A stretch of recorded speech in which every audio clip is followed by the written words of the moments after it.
Hi, everyone. I'm Eric Riera, and I'm the County Behavioral Health Director for Santa Cruz County. And I would like to talk to you today about two proposals that we have pending for two new programs. One's for adult services and one's for children's services that will greatly enhance the types of crisis services we provide in the community. And I'm asking for your support. The first proposal is around a new adult crisis residential program. We've been planning this program actually for the last 7 years. And later this week, we'll be submitting a grant application as part of the Behavioral Health Continuum Infrastructure Program that will allow us to apply for funding to build this new facility in Mid-County. This 16-bed facility will act as a diversion program, reducing our need to place adults who are experiencing a psychiatric crisis in the hospital or in an out-of-county placement. And we've heard for a long time that families have preferred that we develop resources within our own community so that they can remain available to provide that support to their loved ones. I'd like to walk you through what that facility design currently looks like and what our request is of you today.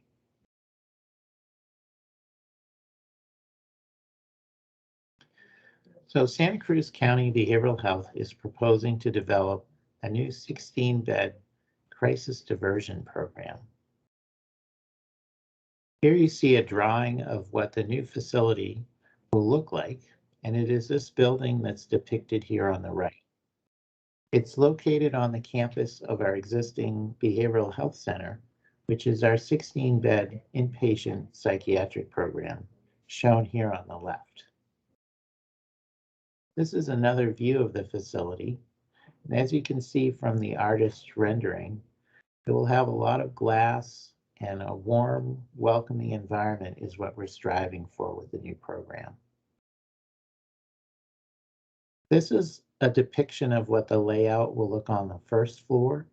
And as you can see, there's a lot of space for both treatment areas, group rooms, conference rooms, as we envision running a number of different community programs and activities through the new facility, including the potential for a partial hospital program. The interior spaces are designed to be warm and welcoming for the clients being served in the program. Lots of bright colors, private areas, and a welcoming reception area for people who are first coming into the program. The facility will also include an assessment room where we can provide on-site healthcare services as well. On the second floor, this is where our primary living area will be. We're proposing to serve up to 16 people at one time. And as depicted in the architectural drawings, the bedrooms are single room occupancy, each with their own bathroom for privacy. And the interior spaces are designed to support an open air, bright feeling in the facility and promote wellness and healing for the program participants. We also have plans to use outdoor space as well. When the weather is nice, there'll be space outside to meet with counselors and other providers, as well as just have a space for open air and fresh air for the people who are staying within the program. The next program I'd like to talk about is our children's crisis residential program, which also has us moving our existing Children's Crisis Stabilization Program, the CSP, from its current location to a new dedicated location in Watsonville. This is a rendering of what the new facility will look like. On the first floor will be our Children's Crisis Stabilization Program. which is currently housed with our adult crisis stabilization program at the Behavioral Health Center. Children will now have their own facility to go to. It will support walk-in services as well as children who are brought in potentially by law enforcement, for example, for a 24-hour hold so that they can be evaluated and a plan developed for that child with their family. At our current facility, we only have several hundred square feet that's dedicated to serving up to 4 children at one time. This will have several thousand square feet to serve up to 8 children at one time. And as you can see from the proposed floor plan for the crisis stabilization program, there's lots of open space, lots of space for treatment, family rooms where families can come in and meet with their child and providers who are working with that child at the CSP, as well as on-site health and nursing services. On the second floor is our proposed 16-bed crisis residential program. And this program, similar to the adult proposal, is intended to reduce the need for hospitalizing children. And this is a particular concern in our county because we don't have any local inpatient resources for children. We have to hospitalize them out of county. And we know from our experience and from input that we've received from families and other providers that if we're able to intervene earlier and offer programs such as this, we can dramatically reduce the need to hospitalize children outside of the county. So as you can see, most of the rooms that are proposed here are single occupancy rooms. We have a few double occupancy rooms if they're needed. There's lots of treatment space within the program, as well as space to offer groups, individual and family groups here on site.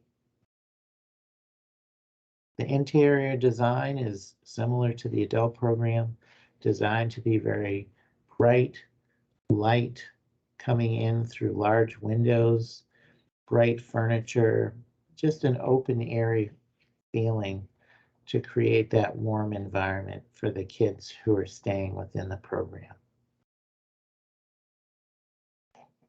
And that goes down to the design within the bedrooms themselves, as well as comfortable furniture that's outside, but in the common areas as well.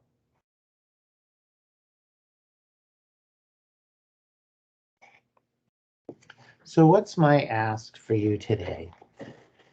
At the end of this presentation, there'll be a survey. And although we've identified potential funding to construct both new programs within our community, we've also set aside Mental Health Service Act funds to help support the ongoing operations. Because it's not just about building a building, it's about hiring a qualified provider to come in and operate the program. And that's just as critical as having a warm and welcoming space for the people who are going to benefit most from the program. So in order to use those set-aside funds, which come from unanticipated increases in MHSA revenues that we've seen over the last couple of years, these funds will be set aside to maintain the operation of the program in the years to come. And although we have additional funds that we're going to be bringing back to the community to get input on how you would like them spent and where you see their priorities, we first have to set aside several $millions to support the ongoing operations of one or both of these programs. And that's what my ask is for you today. We're asking you to support that set aside so that we can build that into our Mental Health Service Act plan that we're submitting back to the state and ensure the ongoing sustainability of this program or both programs into the future. So if you wouldn't mind spending a few minutes completing that survey, it will have additional information in it, including the amount that we're proposing to set aside, and we would really appreciate your support on this. Thank you.